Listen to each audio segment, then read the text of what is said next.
Адам ата мен Хауа ана қиссасы. Адам пейіште жалғыз жүрмесін деп, Тәңірісі оған жұп жаратуды ойлады. Хауа ананың тәнін жасау үшін Адам ата сол жақ бұғана қабырғасын таңдайды. Себебі, Құдай адамның бұғана сүйегін жердің қиыршық тасы жоқ ұлпа құмнан жаратыпты. Адам атаның ең нәзік, ең жұмсақ етінен жаралғасын, әйел затының денесі мамықтай жұмсақ, мақтадай нәзік болыпты. Хауа ананы жаратқан соң адамның сол жақ қабырғасы босап қалады. Көкіректің ортасында тұрған ет жүрек босап қалған тарапқа қарай ойысады. Содан бастап ет жүрек адамның сол жақ кеудесінің астында соғатын болыпты. Ерлі-зайыптылар ұйықтағанда әйел ерінің сол жағына жататыны осыдан екен. Тіпті олар қандай да бір себеппен бөлек жатуы керек болса да, әйелді қол созым қашықтықтан алыстатпайтын тәртіп қалыпты.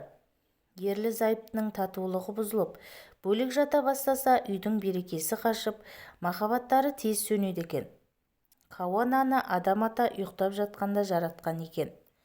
Ол оянған соң аппақ жаулық жамылып отырған әдемі келіншекті көріп таң қалады. «Уа жасаған, мына ақ жаулық жамылған кім?» деп сұрады. «Бұл Хауа ана, сенің жан-жарың, өмірлік серігің болады. Бар жаулығын ашып жүзін көр, жарыңмен таныс» деп бұйырды Тәңірісі. «Оны не үшін ақ жаулықпен жасырдың? Ібіліс деген қас дұшпаның бар емес пе? Саған ойлағаны тек қастық. Сол малғұнның теріс назары түсетін болса, жас келіншегің кеселге ұшырауы мүмкін.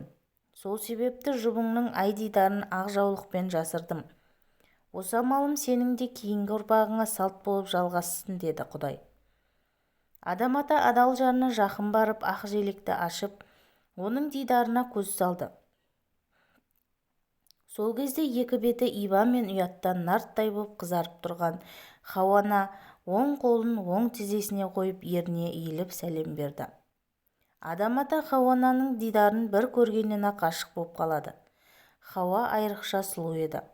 Сипаттауға тіл жетпейтін.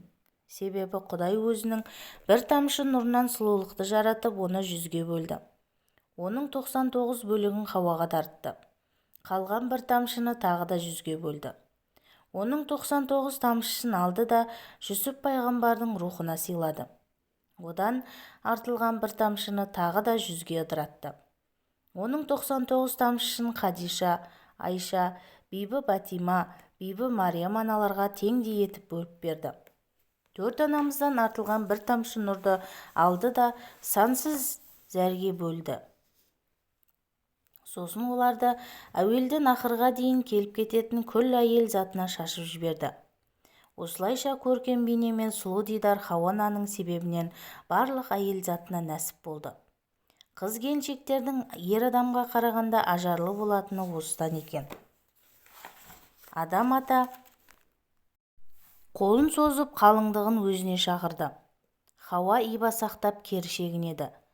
Екінші рет шақырғанда да ұялып жақындамады.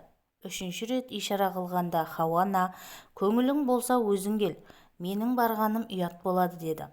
Сол кезде Адам ата жарына қарай қадам басты. Әйелге ғашық болған ердің бірінші боп сөз салуы Адам атадан қалыпты. Әйел заты ер адамға қанша жерден ынтық болса да, сезімін сыртқа шығара алмай қиналатыны Хауадан қалған өнеге екен. Әйел затының осы ибасы кеткен кезде қиямет орнайды екен деседі. Адам ата Хауаның қолынан ұстаған сәтте Тәңірісі «Әй адам, қалыңдығыңның қалыңмалын төле» деді. «Уа жаратқан, оның қалыңмалын қалай төлеймін? Мендегі бар мүлік өзіңдікі, тіпті үстімдегі киімді де сен бердің» деді. Сонда Құдай ақырдың соңында шығатын сүйікті пайғамбардың өзіңнің ұрпағың Мұхаммед саллаллаху алейхи уассалам пайғамбарға салауат айт деді де салауат айтудың үлгісін Адам атаға өзі үйретті. Адам ата Мұхаммед саллаллаху алейхи уассалам пайғамбарға 10 рет салауат айтты. Содан бастап Мұхаммед саллаллаху алейхи уассалам пайғамбарға салауат айту парыз болыпты. Ал қызға қалыңмал беру дәстүрі сүндет болып енген екен. Адам ата мен Хауа ананың некесі қиылып, екеуі үйленіпті.